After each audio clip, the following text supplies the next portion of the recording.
Ladies and gentlemen, I'm honored and privileged to introduce our guest speaker today, Mr. Ryan Stream. Ryan is an award-winning motivational speaker, an author, musician, and a two-time war veteran. Ryan is on a mission to teach, inspire, motivate, and encourage all students and educators to be more resilient. Without further ado, ladies and gentlemen, my friend, Ryan Stream.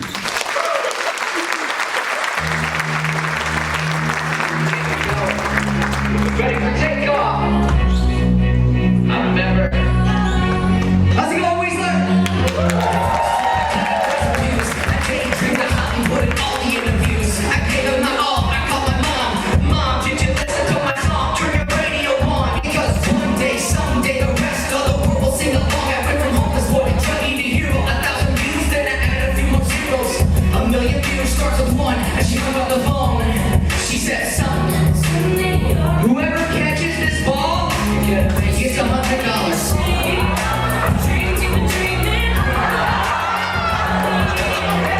Someday, I'm gonna make it. I believe in every single one of you. And I was blessed with two sets of parents. One who brought me into the world and one who raised me. I was adopted as a young boy, and it was the stream name that saved me. My biological mother, she's gone. Depression stole her away. Her birthday is Valentine's Day. Every year that it passes, I remember all of the roses on her casket. I love you, Mom. I've never told you and Dad that I forgive you, but I do for everything that we went through. So when I die, will you teach me how to fly? When I take a knee, I hear my mother singing from the sky. She said, son, the loudest one in here gets $100.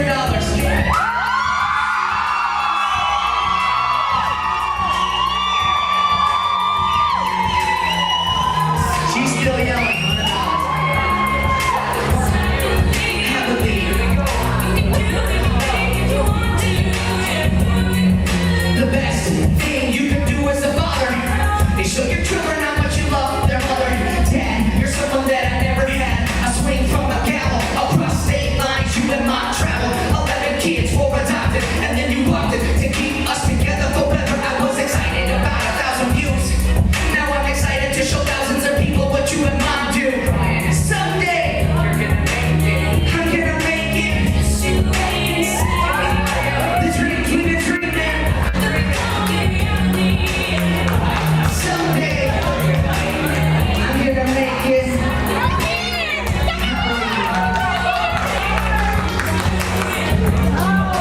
I left my clicker back here, so where did that thing go?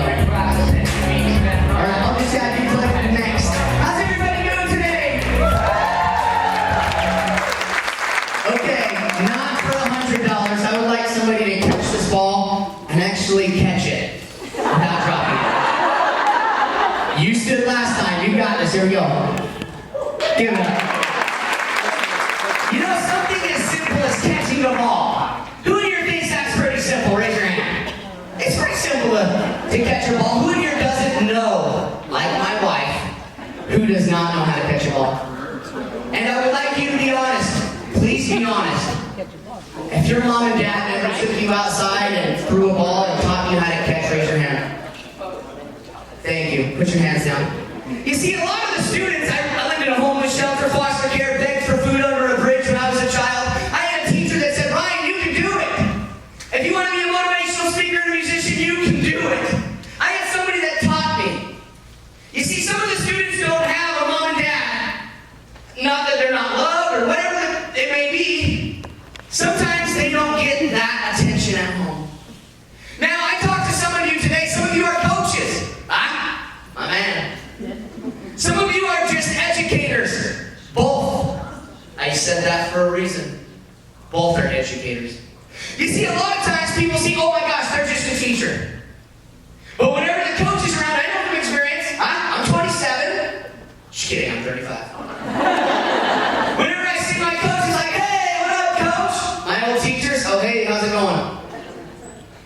But as I got older, I realized, thank you. They're both have superpowers. You see, an educator, all of you are educators. As parents, we are educators, teachers.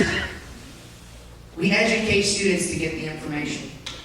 So if you don't know how to throw a ball, but you know how to teach math, it's your job to let that kid catch the information. So, that person that caught the ball, give her a round of applause. You know, so my goal was to be a rapper. And a country singer. And a pianist. And today, I took a picture for proof. Just because I hate liars. Don't you teachers. You teach children not to lie. Today, I'm the #1 motivational speaker in Utah above Stephen Covey, Thurl Bailey, and the people that I looked up to. Now, it doesn't mean I'm the best. It doesn't mean I'm better than them. It doesn't mean that. You see, I learned how to use music to reach the hearts of the children.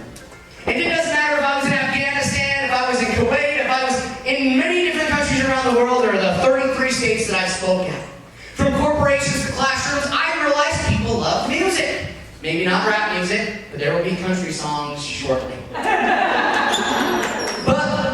I wanted to I was a little boy that I didn't believe in anybody.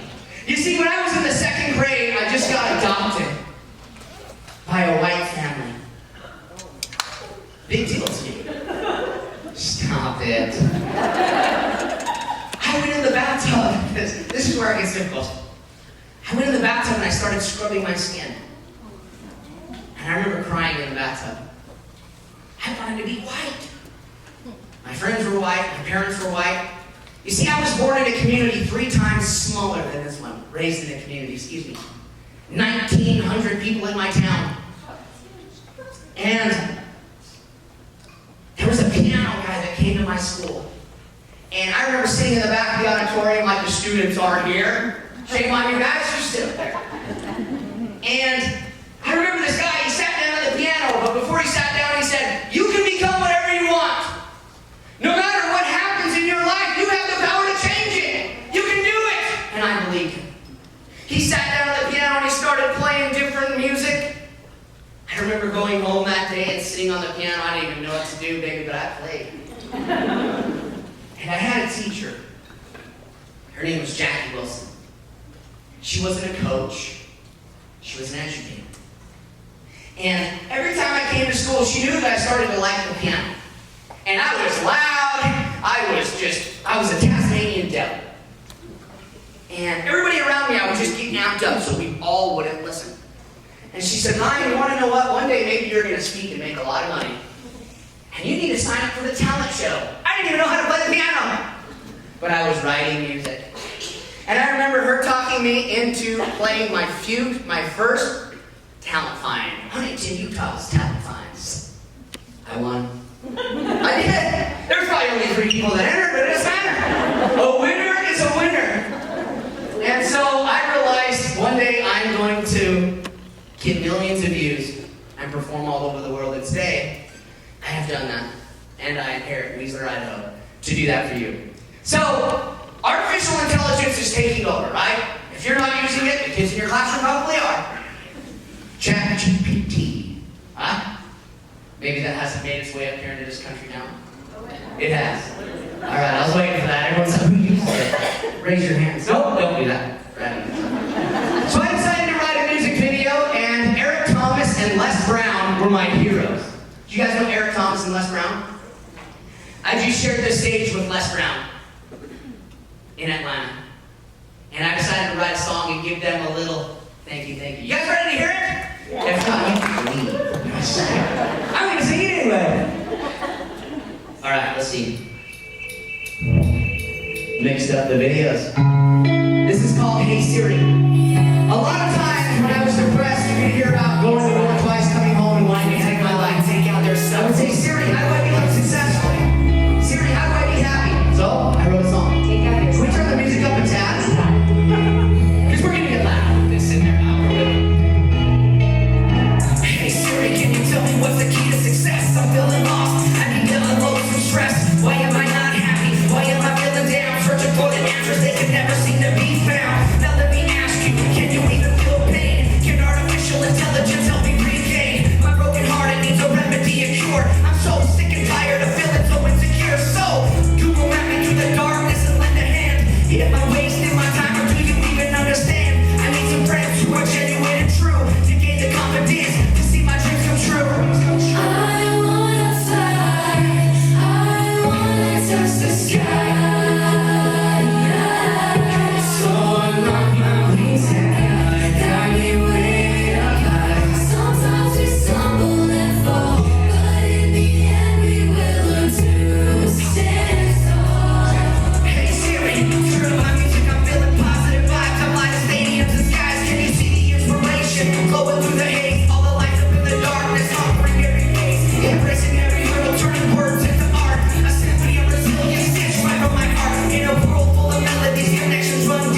you guys already heard I wanted to be a piano player.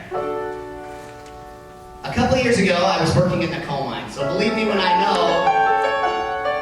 what hard work is. I smashed my hand, I amputated my finger, I crushed my wrist, and I lost movement in my hand. Now I remember sitting underground thinking, what? Why me? Right? We have moments in our life where we look up to the sky and we say, why is this happening to me? I also rolled a car, have back injuries from war, and I used to play the piano laying down without stopping.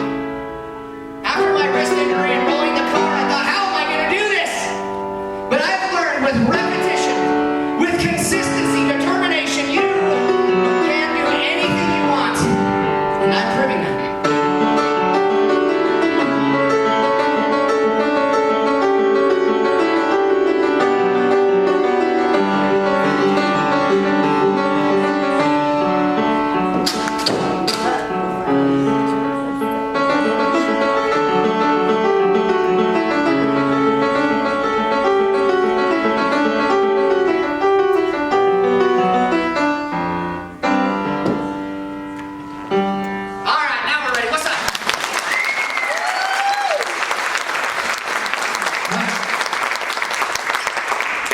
Next slide. We're a little far away, please. Oh, next one. We're not going to get into that, don't worry. Oh, back one. Everybody give it up for the principal back there to help me out. So, we all can agree on one thing here today. I'm not the best. I don't sing the best. I don't speak the best. You don't have to be the best to do what you love. You don't have to be the best mathematician to teach math, or the best PE teacher, the strongest. Do you teach wrestling? Anybody with a wrestling tattoo probably teaches wrestling. You don't have to, if he takes me down, he gets $1,000. Just kidding. You don't have to be kick my butt. You don't have to be the best. Are you the best one in the world? You see, a lot of times people think you have to be the best. That's a lie. I model. Yeah, make thousands of dollars a year modeling. Stop it. I'm 5'3½". We've been told so many lies ever since we were little.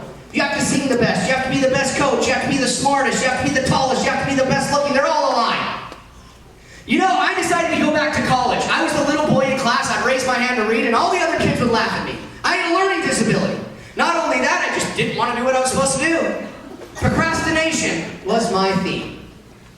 And I just started to go back to college a couple of years ago. I had a 1.3. I failed out of college 4 times. The end of next year, I'll have a master's degree in leadership and management, a psychology degree, a minors in family science, and a minors in communication. The steps that I teach you today is what helps me have 10 incomes, 4 businesses, and I'm to the point where I'm finally the man I promised my wife I would be. I'm not saying that to brag and boast. I'm going to teach you how I did it. If you can see the screen behind me, in 2019 I won the Verizon Wireless Service Award for the United States of America. Not because of me, because my wife put me in for the award. What a sweetheart. On the other pictures, I've been on the TEDx stage, I've been on MTV, I have a trucking company, I drove one of the trucks here today because I made it stop in Boise, not just flexing, because it's got spikes in the back. But everything up here I did it through educators. I didn't have all the answers. I'm not smart. You see, sometimes people think they know it all. I call that spiritual suicide. As soon as you stop educating yourself, as soon as you stop learning from yourself. I remember I was at a conference and they had like this 8 or 9-year-old kid come and speak to us. And my first thought was, man, what could this little kid teach us? Shame on me. You can learn something from everybody. It's once you shut your ears off and think you know it all, you get humbled. Right? We're at the point in our lives where I see kids younger than me, in the eyes of society, not in the spiritually, mentally, physically, emotionally, and financially, but in the financial spectrum, where people look at that and think, oh, you're successful, you made it. That's not the only way. But do you all agree, we're to the point where we see the students that we teach, they go on to become something very special. Like my teacher that told me, Ryan, you're never going to make money talking. Here I am. You see, I was able to, oh, they're not even on here. I own an ice cream franchise because I listened to somebody. He was at one of my events and he said, hey man, I'd love to share the stage with you. I said, hey, dude, I'm speaking in Cedar City, Utah. Do you want to jump on the stage? I had no idea that that man was rich. Not only is he my mentor, but he helped me invest in Stella's Ice Cream, which is in Meridian. I own multiple businesses and they all started with me humbling myself down and asking people, hey, what do you do? Like, what do you like? You see, I go around the United States and I ask kids, hey, what do your teachers not do? And one of the best answers I've got was, they don't see me. That's how you build success. You see people. You know, it's so easy to be in the classroom and have a teacher, another student. My teacher acts like she just knows it all. And she lets all of us know it. Isn't that the truth? Shut up, sit down. I mean, I got kids. Sometimes we want all the ears. But were you a perfect little student when you were young? Did you talk during class? Were you careless? So when I heard that answer, like they don't see me, how can we see the students? Raise your hand. How can you see your students better? How can you connect with your students? We have a room full of teachers. I would please love to hear your responses. How can you better connect with your students? Yes, right here. Listen. Thank you. We had one over here. Yes. Listen with your heart. Listen with your heart. Yes. Right here. Ask them questions about themselves. Ask them questions. All three of those were connect. Yes, go ahead. Correct. Right here. Yes. Yes. In the back, did I see your hand? He's like, no, I didn't. Come on, give me one. Be brave. I'm calling in on you, the student in the class that doesn't want to... No, just kidding. You're participating. I was trying to Common ground. Common ground is how you... the fastest way to get into somebody's heart. I don't know the rules of being a teacher. I'm not a teacher. But the fastest way to get people to like you is to like them first. Compliment them. Ask them how their day is. Even if you don't care, ask them. Because you want to know what? Some of the kids' safe place is here. Rebecca, where are you? I asked Rebecca, why did you become a teacher? And she said, you know, school was my safe place. You see, my dad beat my mother into a coma. I was born in East LA. He would drag my mother out to the road and beat her in front of the rest of the gang members. Just to show how tough he was. Even though the people that adopted me loved me, when I went to school and there was a teacher that actually cared about me, hey, Ryan, it's good to see ya. Even though I was a Tasmanian devil, she was still excited to see me. Every post I post on social media, her name is Jackie Wilson. 90% of the time, she likes it and she comments. Now, is that a big thing to do? Maybe not to you. But to me, it shows me that she cares. Now, I don't know if you probably can't like her. I mean, she's long gone and retired from the school system. But she cared. And it was the common ground because she had a rough childhood. We found something we had in common. Now, we all kind of giggled at my size. Can you stand up real quick? You're going to give a speech. Just kidding. All right, sit down. One of these days I'm going to call on somebody my size. Thank you, brother. As you can see, when you're short, you're cute. No. As you can see, I'm little. I am. I'm not big. I'm a tiny little guy. My goals and my dreams was not to be a baseball player. To be honest, I never even walked it over the fence. Who in here hit it over the fence? Be honest. Who hit a home run? Everybody look at that guy in the back. Come on, send it. Let us know, man. I never did. I never knocked it over the fence. I kind of giggled. But there are many other ways we can knock it over the fence. I wanted to be in the NBA. Stop it. I wanted to be a professional athlete. And everybody kind of snickered at me like, shut up, dude, you're not even as big as the basketball. But you see, my parents didn't care. My parents believed in my goals and dreams. They said, Ryan, go outside and shoot 200 shots every day. They bought me my own basketball. Every day I had to shoot 200 shots. On Saturday I had to ride my bicycle to the library and I had to check out books about NBA players. My favorite was Muggsy Bogues. Short little guy that made it to the pro, got laughed at. First time he ever got on a high school court he left, the audience rose. I realized at a young age that people, they might laugh at you because people look at you and they laugh at you. Oh, you're not pretty. Oh, you're ugly. Oh, you're short. Oh, you're fat. Oh, you're bald. There's so many things that people could nick at you for, right? I learned that I'm not for everybody. And you're not for everybody. Some of the students might love you and some of the students might not care for you. That's okay. So I decided not to listen to the people that didn't like me. I had people that were like, dude, you were fast. I was breaking track records. I mean, I was pretty athletic in a small town, right? Little hometown hero. I dribbled the ball every single day, right-handed, left-handed. I challenged every single person to a game of basketball, and in the end, I was able to play. Give me a drum roll, please.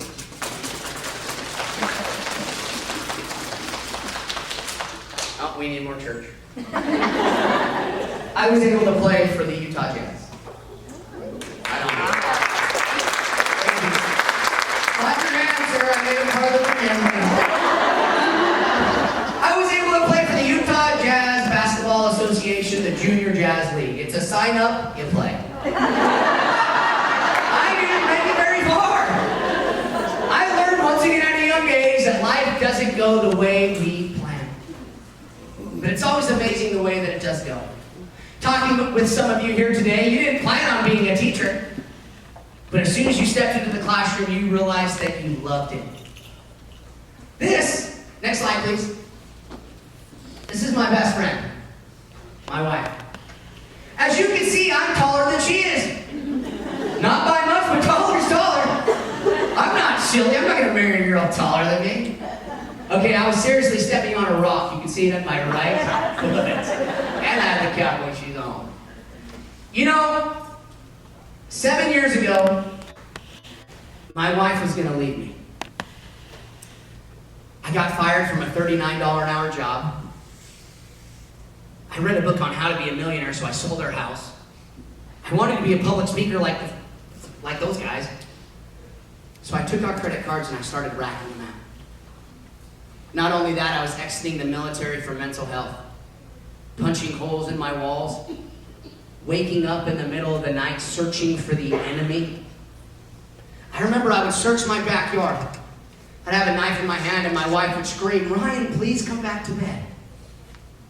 Ryan, there's nobody here." And she said, "You need to go get help." She called her mom to pick her up and we were getting a divorce.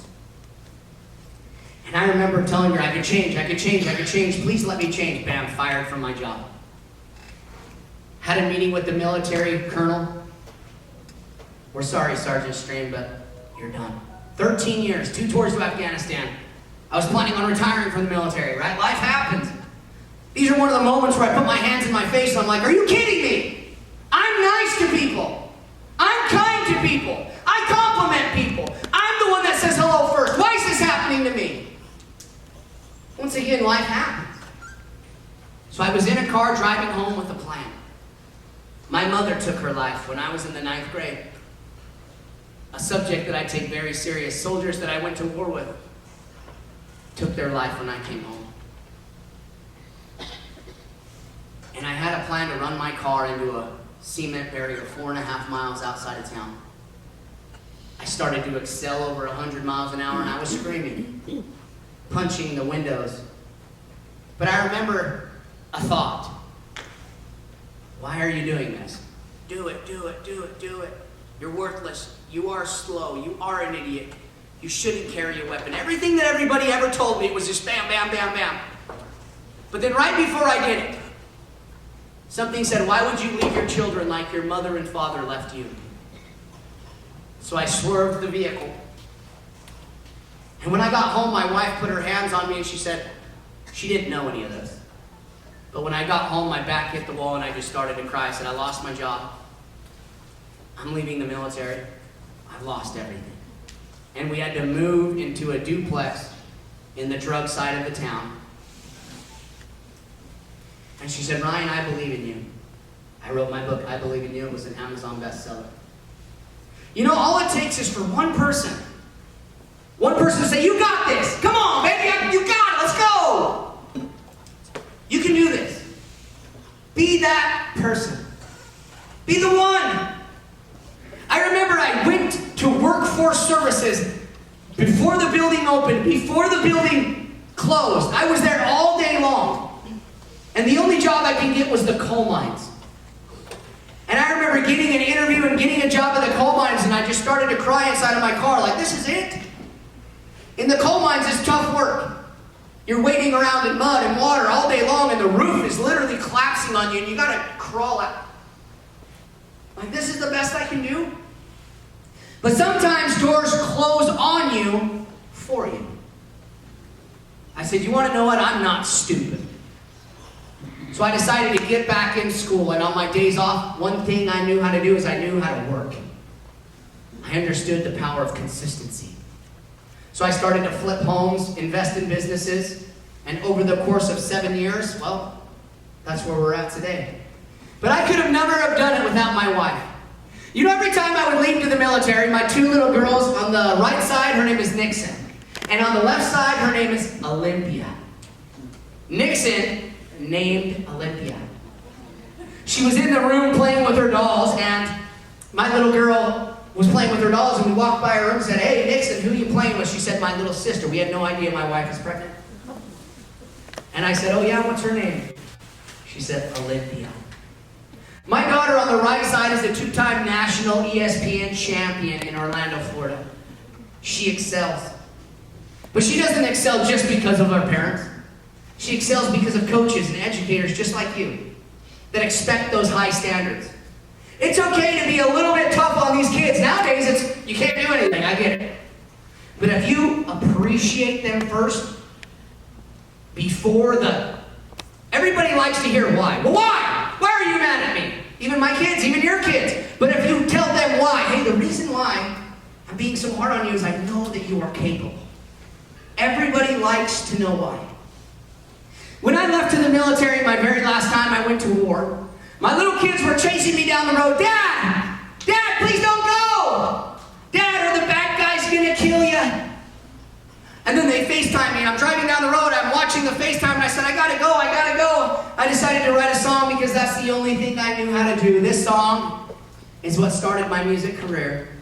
It's called Daddy. Oh, let's watch this. This is magic. If you believe that words are magic, raise your hand. Every one of you should have your hands raised, because when people praised you, you rose to the occasion. When they said terrible things to you, many of you, including myself, we sat back down until we learned how to fight and stand without those words. I decided to do a little experiment. I decided to set up a camera, and I decided to do something that I read in a book. When you don't pay attention to your students, when you don't pay attention to your children, how do they act and how do they react? Now, if you're not giving your kids, or if you're not giving your students the attention, the appreciation, the attaboys, the attagirls, they're going to go and get them from somebody else. And usually they are the crowds that aren't good. I was homecoming king and then a drug addict. The parents that adopted me, we didn't really have a relationship. One more click, please. Every morning, my little girl comes down the stairs and I say, you look so good! But I decided to ignore her one day. She was crushed. Imagine 100 times ignoring that student in your class. Imagine 100 times ignoring your child. That's what happens. You crush them. If you want to be a favorite teacher, I would highly recommend it. Find the one student. I know it's hard to target all the kids and go after all of them, but find the one. Every day I'm going to make that student smile. Every day I'm going to make my classroom be the safe place. For that student, I'm going to knock it out. Next. One more clip, please.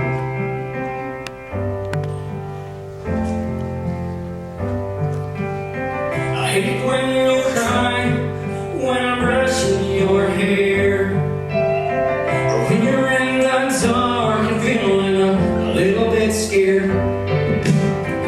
During this life you might feel like you're all alone. Now here's a promise, one day you'll understand. Your mom and I, we're doing the best we can.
mom give birth to you over the Skype screen. I'm fighting for a nation that burns their American flag. I know it's frustration, let's use our persuasion and teach these people how to appreciate our land. And honey, one day I'm sure you will understand that this soldier is doing the best he can. Teddy, when are you coming home? I know you have to fight. Always remember to choose the right. That's something you used to say to me. Next slide.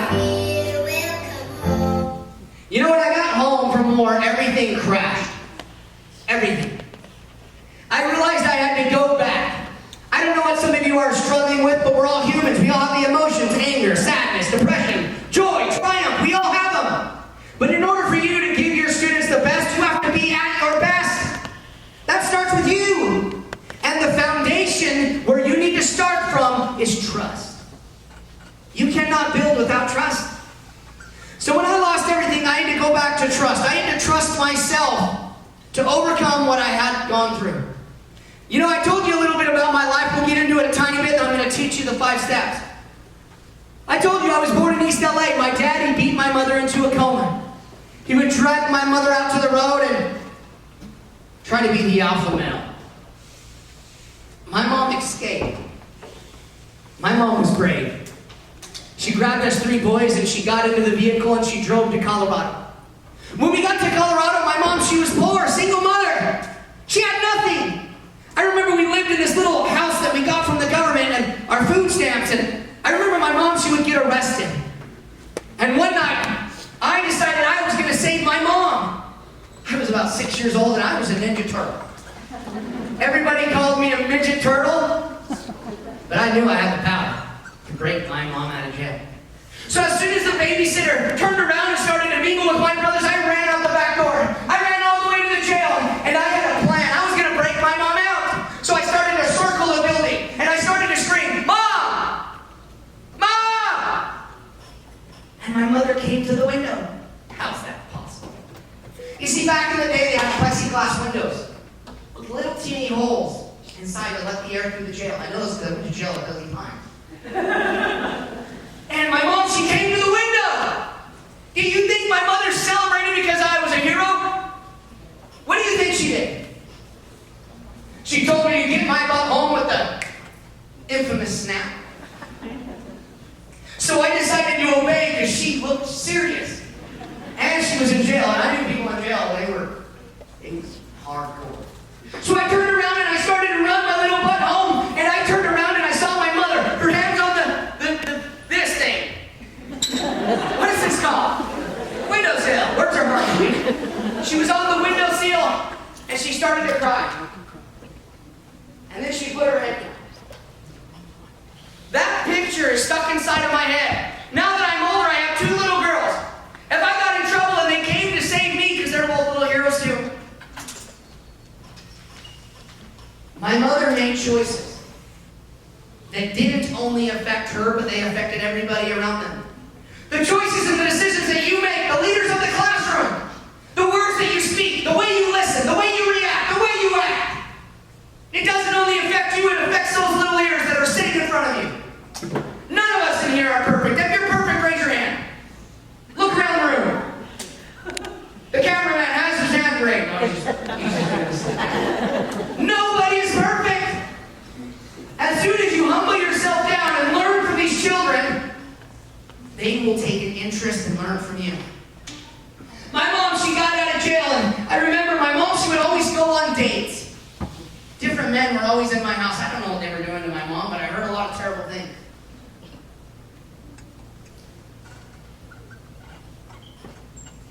And I remember one time my mom walked right in front of us and her face was bloody. And she was crying. And I thought, who would do this? Who would do this to somebody? So I decided I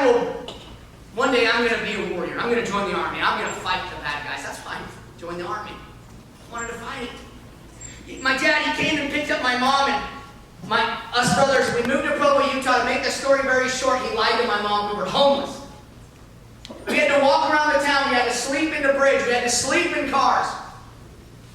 And I remember my dad getting arrested, and when he got out of jail, we had to move to Carbon County, Utah, and we lived in a homeless shelter. And I remember they would feed us, but it wasn't a lot. So my brothers and I, we would sneak down the stairs. As soon as the lunch lady turned her back, my brothers and I, we were in there stealing. Pies, our favorite. During the day, we had to walk around the town. Excuse me, do you have any food? Excuse me, do you have any food? One of the best gifts I've ever been given. It was two old men sitting on this bench. And I walked up to the old man, my brothers and I bravely asked, excuse me, do you have any food? And the old men, they were eating California raisins. My stomach growled because I love California raisins. And the old man, he grabbed the box and he opened up the lid, and I thought he was going to put his old finger inside of the box of raisins, but instead, he gave me the whole box. I learned at a young age, you don't have to do something big. You don't need the microphone. You don't need to be in front of a class. You don't need to do anything big. But you can do something small. Because the smallest things in your life, weren't they the greatest? When somebody complimented you, when somebody cared that you were around, when somebody appreciated you. After we left the homeless shelter, my dad got a job. And we had to wash our clothes in the bathtub. We had no money. There was a guy that knocked on the door, and he had the missionaries with him. Of course, we're in Utah. And they wanted to share a message. After the message, which was a lovely message, they saw that we had no washer, no dryer, no food, no nothing. Christmas time came, and we had a huge black garbage bag full of toys. Toys! New toys! From those people. And then a brand new washer and dryer that that man brought over. He said, my wife is a teacher. Bring your children to my home. She will teach them how to read and write. I remember she teaching me how to write my name, and I wrote it all over her walls.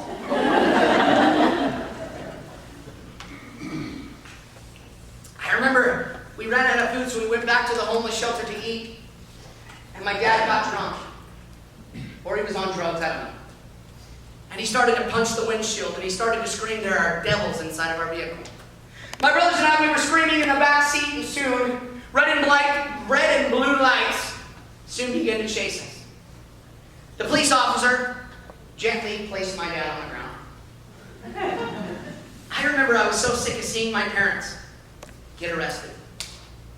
I jumped out of the vehicle, me and my brothers, with the plan to defend our dad. I'm here to tell you they are trained. They put us little 3 black belt ninjas back in the car, and that's the last time I've ever lived with my dad. You know, it took a lot to forgive my dad. Honestly, he was a piece of crap.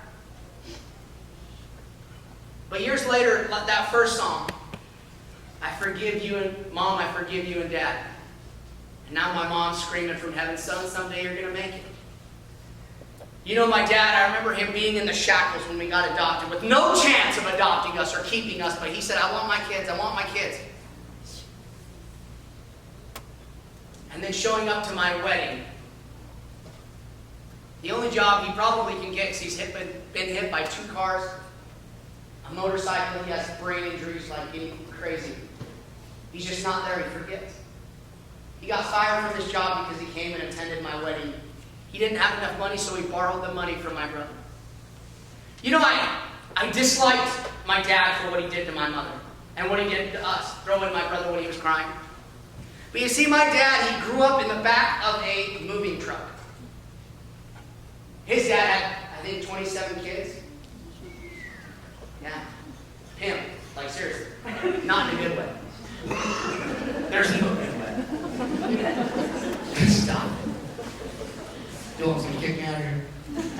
He said when he was little and he was starving, his dad would throw him a tortilla.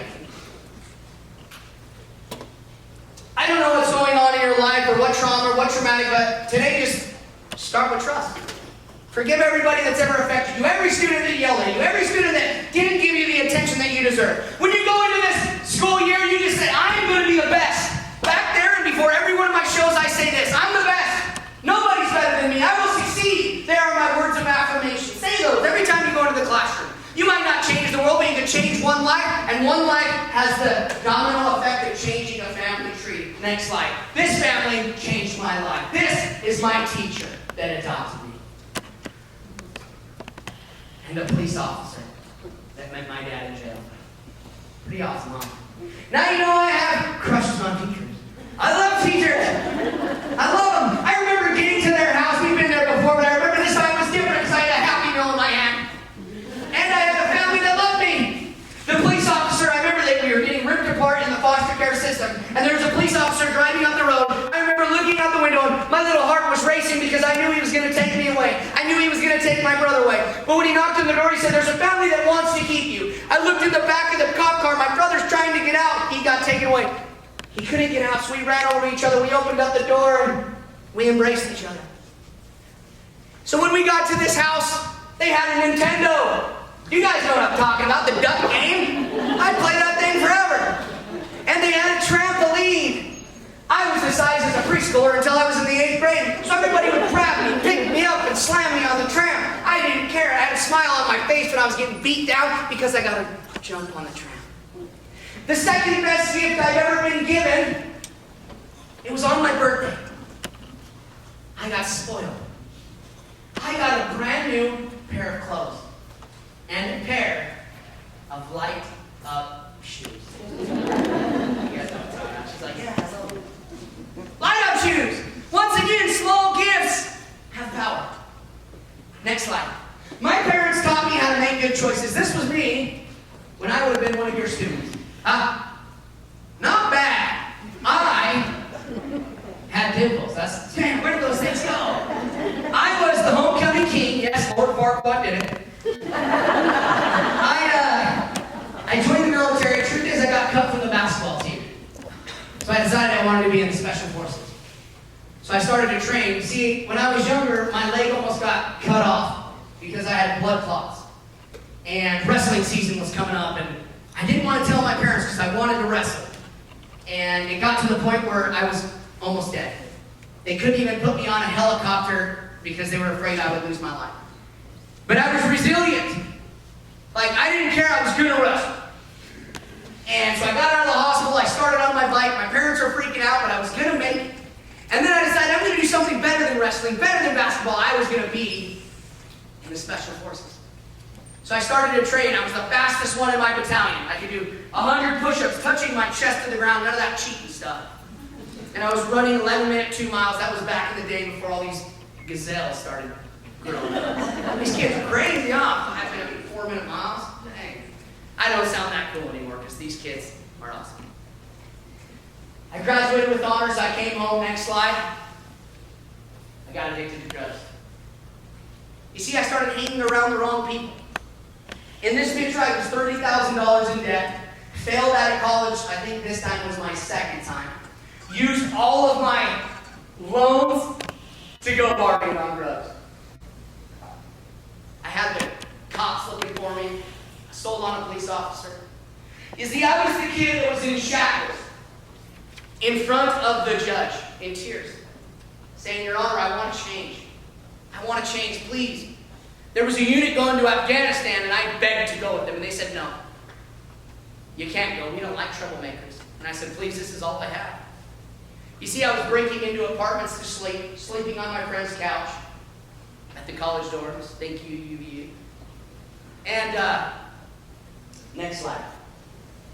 There was a unit going to Afghanistan, and finally, because the judge said yes, he walked off the stand, he gave me a hug and said, you will learn more in Afghanistan than I can teach you here.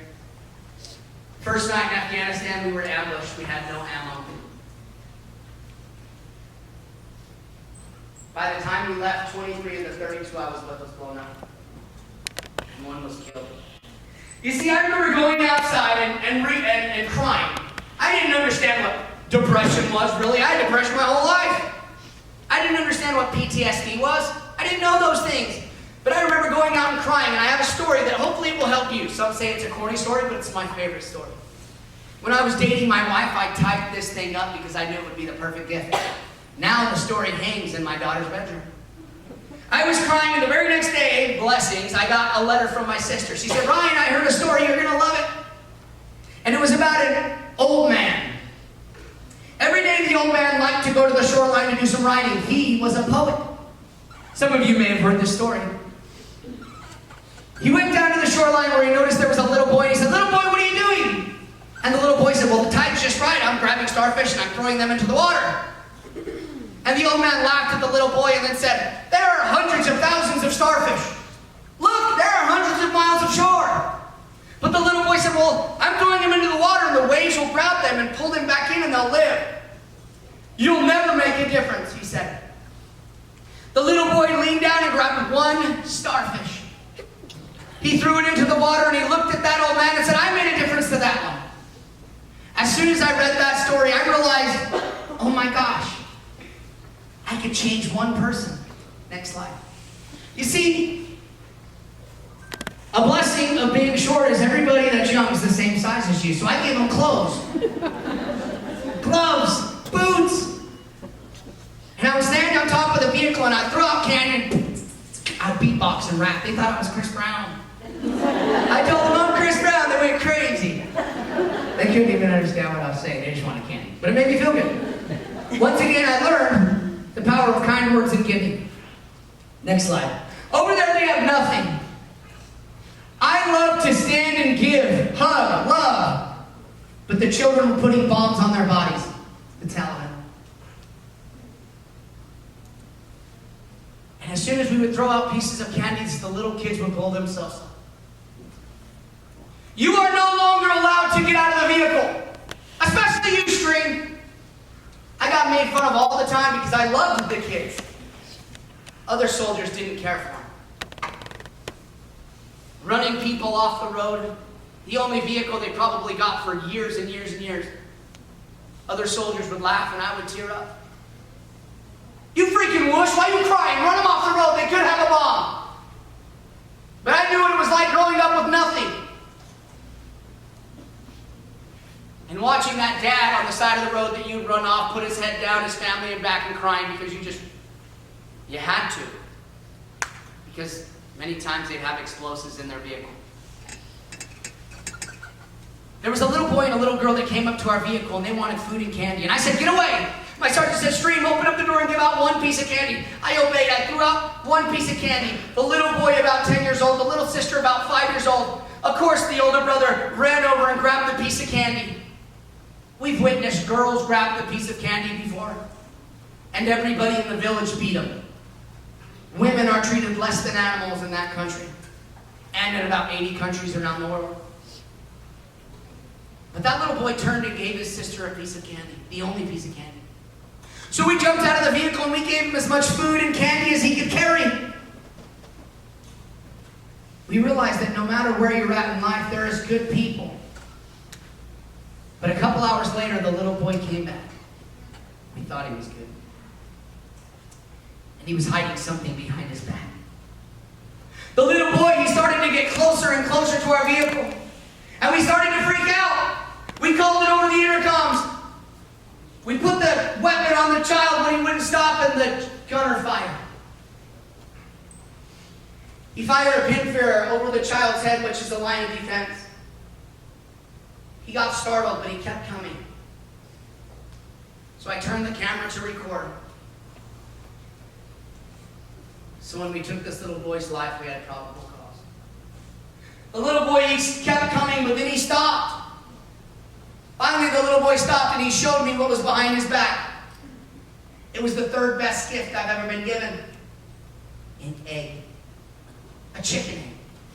You see, the little boy, in the language that my sergeant could understand, said my family was starving.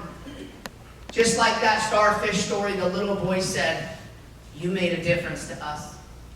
It's crazy the way life goes. If you put in kind words and kind acts, you will receive kind words and kind acts. Next slide. When I got home from Afghanistan, we missed some videos, but we'll get to the whole thing. I learned a few things. I learned how to identify what it is I wanted to do. That is clarity. Who in here knows the definition of clarity? Just kidding. I don't even know. I just know clarity is like looking through a clear window. Something that is clear. A lot of times you give your students, your husbands, you give people directions. Who in here knows how to make a peanut butter and jelly sandwich? Okay? How do you do it?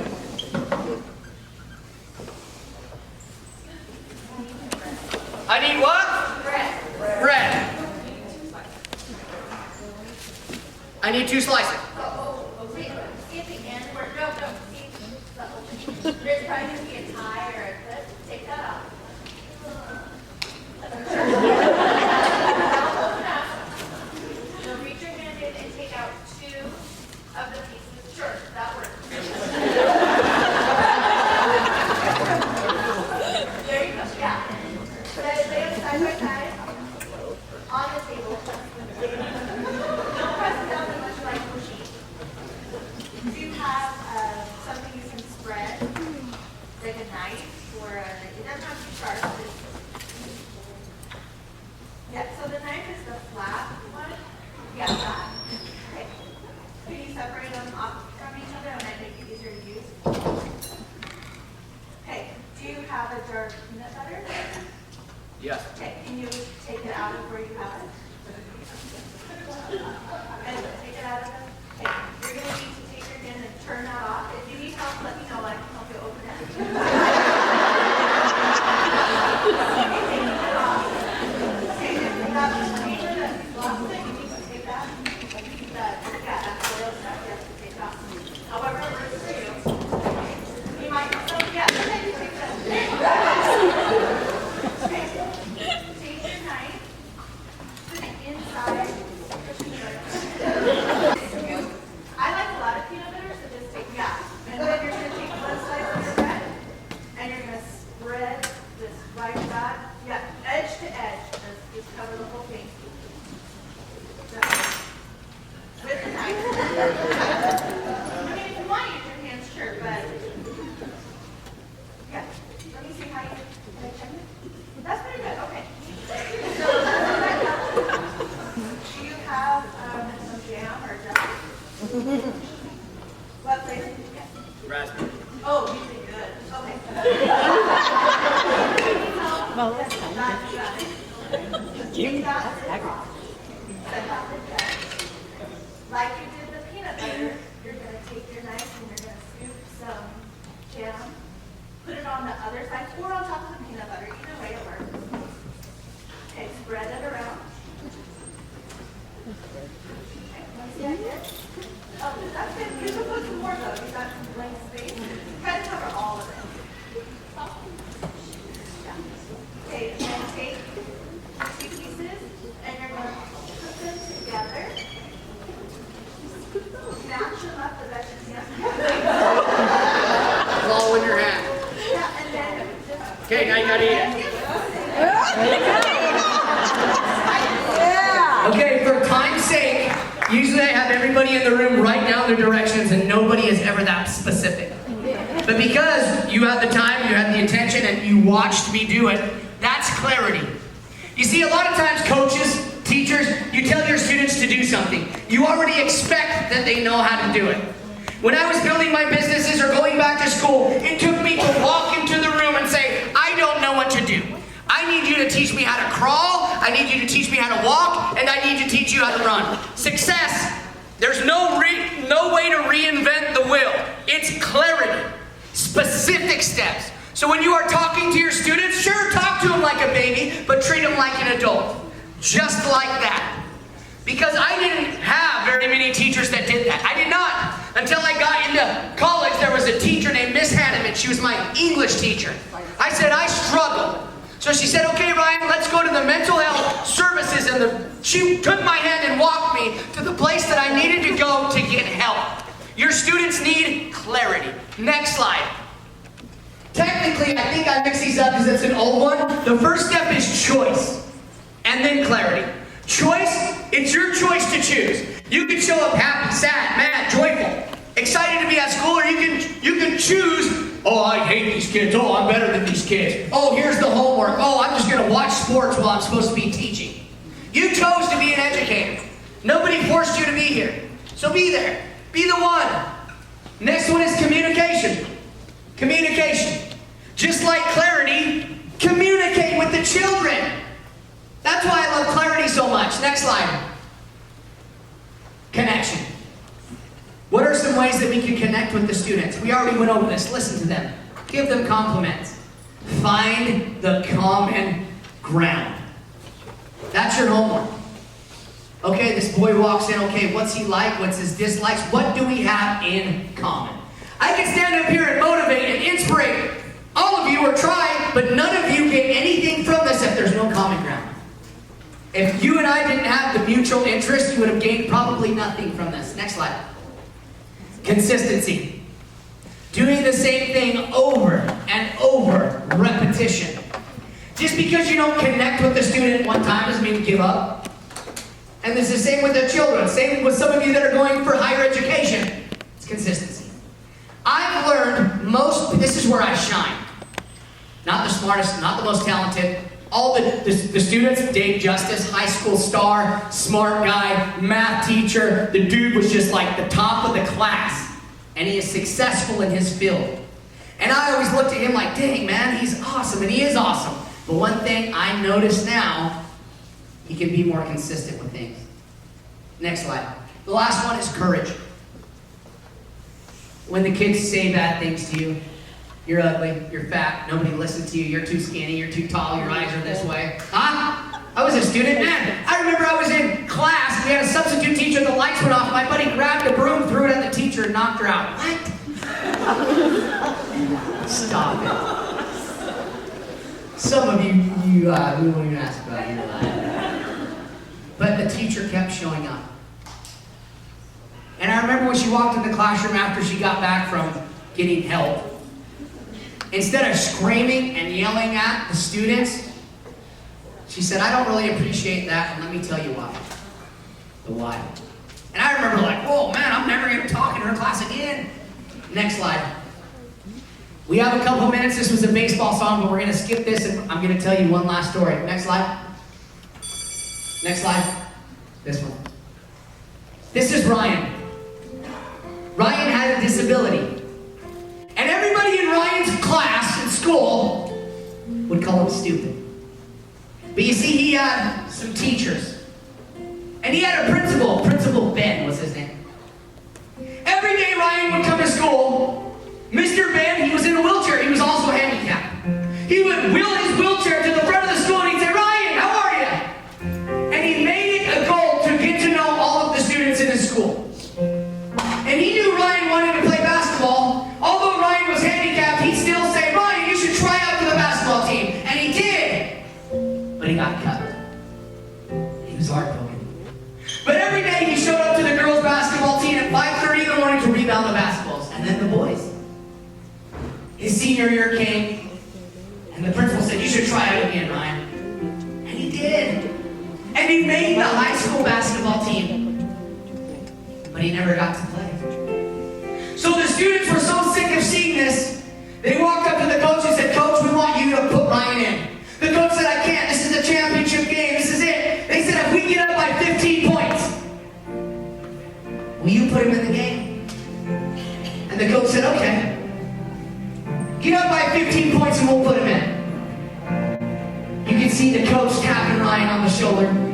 You're in. Everybody in the audience knew that this was his moment. Holding signs, cheering him on, because he finally got to play. The other team dribbles down the court, misses his shot. His team grabs the basketball and dribbles down the other side of the floor. Instead of taking the last shot, they pass the ball to Ryan. The only shot he's ever got a shot in his whole high school career, in his life, goes in. Ryan didn't make the shot because he's the best basketball player. Ryan didn't make the shot because of all of his years of practice. It helped. He made the shot because of the student and the team that made sure he got the ball. Everybody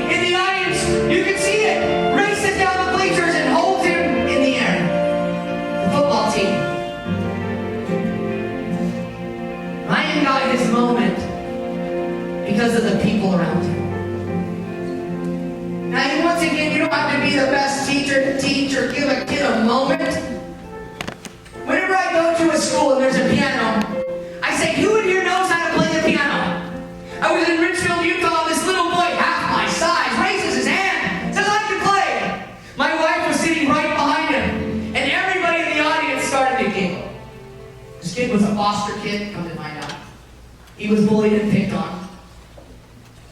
And the kids behind him were saying, oh my gosh, they picked that idiot. The kid got up, played the piano, and got a standing ovation. Not because of me, because he used his talents to make other people feel good. So I don't know what your talent is. I don't know what it is you specialize in. But find the thing that can make other people happy. And please understand and learn. You can learn from everybody. Just like that little kid taught me that day. Taught me. Everybody has something special about them, no matter if they're getting laughed at, no matter if they're getting overlooked. It's your job as a teacher to make people feel included. You are the educator, and it's up to you to help educate these kids. So, I appreciate all of you here, even though you had to come. I got one more thing. Everybody please stand up quietly. Quietly. Now, let's see how good the teachers listen. Everybody turn to your right direction. Right. Yep, your other right, some of you. Now everybody take one step forward. Clarity, right. Now go back to your seat and quietly sit down.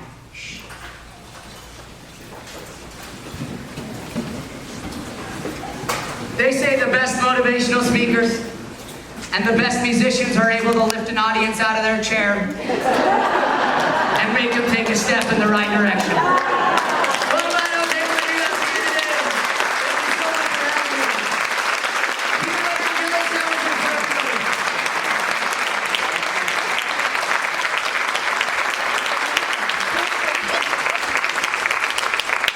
While he's coming up, come up, I'll give you mine. Everybody always asks, where are my brothers at now? I'll just get that question out of the way. My youngest brother just got out of prison after doing 5 years. Rolled his vehicle, he was hooked on heroin. My other brother, he's like Pablo Escobar, I'm not even lying. He lives in Pablo Escobar's mansions, he's been shot a few times, and he helps girls build on, he's living the wrong life. My oldest brother has 30 employees, he's a millionaire, and he owns a big construction and cement company in Sugar Land, Texas. And then there's me, trying to do what's right, trying to motivate. Those are my brothers. That's where we're at. That's just the question I always get asked, so I wanted to do it. Hey, hop down here a little bit, Ryan.